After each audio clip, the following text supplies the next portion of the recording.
online in various ways using artificial intelligence, AI, I don't know, and things like that sent to her family members. And considering what she is implying or laying out or insinuating here, and there's really no insinuation. Angel Reese dropped a bombshell, accusing Caitlin Clark fans of sexualizing her with AI. But Jason Whitlock isn't buying it. He's calling out Reese for playing the blame game. What's really going on here? Before we move on, I'd like to ask you a small favor. If you appreciate this content, please take a second to like this video and subscribe to the channel. Over 98% of you watch the videos without subscribing. It costs you nothing, but it makes a huge difference to us. So, did you click the subscribe button? Great. Thank you so much. Now, back to the video. Just when you thought this story couldn't get any crazier, Jason Whitlock steps in with a scorching hot take. He's not buying Reese's story one bit. But why? What does Whitlock see that others might be missing? Whitlock's coming in hot, challenging Angel Reese's accusations against Caitlin Clark's fans. He's asking the tough questions that nobody else seems to be asking. Is Reese really the victim here? Or is there more to this story? Let's break down Whitlock's argument. He's saying Reese is pointing fingers at Clark's fans without any real evidence. It's like she's trying to connect every negative thing that happens to her back to Caitlin Clark. Whitlock calls this out as stupid and dishonest. He's not holding back, is he? I guess all of this racist behavior has been thrust upon Angel Reese, so to speak. But here's where it gets interesting. Whitlock's painting a picture of Clark's fans as regular families. He's basically saying, hey, do these people really seem like the type to create inappropriate AI images? Online in various ways using artificial intelligence, AI, I don't know, and things like that sent to her family members. It's a fair question, right? I mean, we're talking about basketball fans, not tech-savvy trolls. So, if Clark's fans aren't behind this, what's really going on? Whitlock's got a theory, and it's pretty wild. He thinks Reese might be using this whole situation to get more attention. It's like she's playing the victim card to deflect criticism from her own actions and image. You know what's even crazier? Whitlock's challenging the idea that any criticism of Reese is automatically racist. He's saying there's a part of Reese's fan base that believes you can't criticize her without it being tied to racism. But Whitlock's not buying it. He's saying we need to look at the bigger picture here. Now, let's talk about the elephant in the room. Whitlock's suggesting that without Clark, Reese might not even be this famous. That's a bold claim, right? But think about it. The rivalry between these two players has been all over the media. It's been driving a lot of the buzz around women's basketball lately. So, is Reese playing the blame game? Whitlock seems to think so. He's arguing that she's using this situation to her advantage, keeping herself in the spotlight by stirring up controversy. It's like she's found a way to stay relevant by constantly linking herself to Clark, even when it's in a negative way. But here's the thing. Is this strategy backfiring on Reese by constantly bringing up Clark and blaming her fans? In all this was the fact that evidently she is saying some Caitlin Clark fans have sexualized her. Saying was, the Indiana Fever fans were basically harassing her. They were the racist ones, saying they were stalking her. Is she actually giving Clark more power? It's like she's unintentionally making Clark the center of her story instead of focusing on her own game and achievements. Whitlock's take on this whole situation is making us question everything we thought we knew about this WNBA drama. He's challenging us to look beyond the surface-level accusations and think about the bigger picture. Is this really about inappropriate AI images, or is it about something else entirely?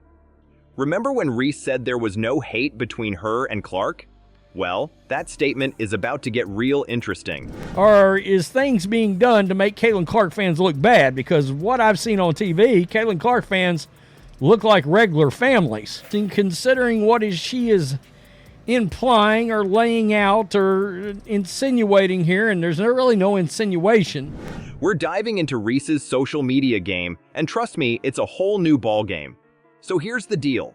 Reese knows the media's been hyping up this rivalry with Clark.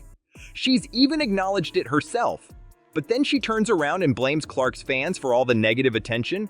Something doesn't add up here, folks. Let's take a look at Reese's online presence. It's like a highlight reel of her life, but Whitlock's saying it might be more than just innocent posts. He's pointing out that Reese puts herself out there in a big way. We're talking photos, videos, the whole 9 yards. And now she's shocked that people are looking at her a certain way? Come on. Whitlock's not holding back. He's saying she puts herself out there, and now I'm shocked that people have sexualized me. It's like Reese is playing both sides of the court here. She's showing off her image, but then getting upset when people react to it. You know what's wild? Whitlock's basically saying Reese's bare skin is everywhere online. That's a bold statement, right? But it makes you think, if Reese is putting herself out there like that, can she really be surprised when people take notice? Here's where it gets tricky. Reese is blaming Clark's fans for sexualizing her, but Whitlock's asking the million-dollar question, are we sure they're Caitlin Clark fans? He's not buying it. He thinks Reese might be using this whole situation to keep the spotlight on herself. Think about it. This rivalry with Clark has been huge for Reese's career. It's like every time we talk about one, we have to mention the other. They're linked, whether they like it or not. And Whitlock's suggesting that without Clark, Reese might not even be this famous. So is Reese playing a game here?